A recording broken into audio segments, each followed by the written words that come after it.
I'm Beth Blackerby, and this is Region 26, cut number 2. Now, the tricky thing about this excerpt are the spiccato notes, and ideally, they are played off the string. So all the little eighth notes with the dots on them are played with a bouncy bow stroke right in the middle of the bow. But this is hard for some people.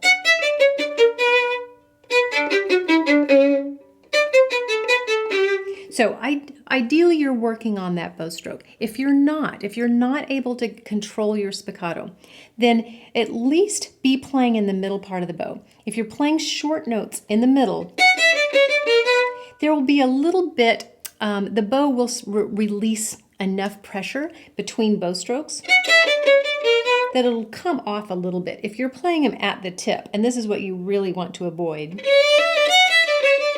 then they're just going to be on the string, and they do need to be short.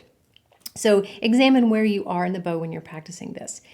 Now, what I do when I start this, I want to make sure that my accent notes are very clear. So I really have to grab the string, and the first accent is at the tip of the bow, so I have to really lean in to make sure that that gets an accent. So each note has a little bite on it.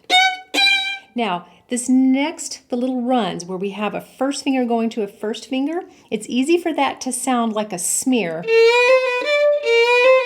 So we want to try to make two really distinct notes between the A sharp low 1 and the high 1 B.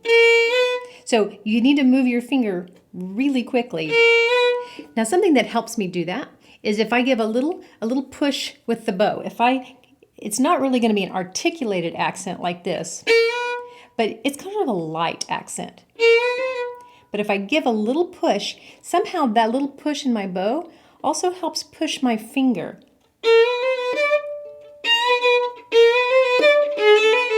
And then the next one, the next little group of eighth notes, we have that high third finger. You want to make sure you've prepared that, because you have to jump the third finger over.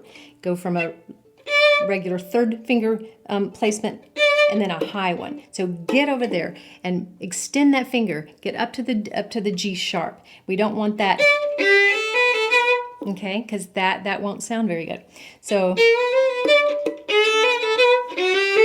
now I'm in the middle part of the bow. I have to make sure I'm there so that I can bounce my bow.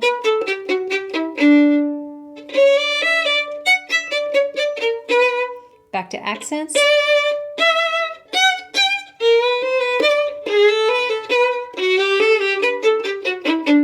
Now make the last notes of these descending passages short. In other words, avoid the temptation, because it's very tempting to go. Okay, you want to make that a big, long landing note, but it still is short. I give it a little vibrato anyway. And then the next one, same thing there. And then between those two, you have a whole measure of a rest. Make sure you don't turn off your inner metronome there. Keep counting. So as you're playing, 2. Okay, so actually practice the counting. Practice saying in your mind, 2, 3, 1, 2,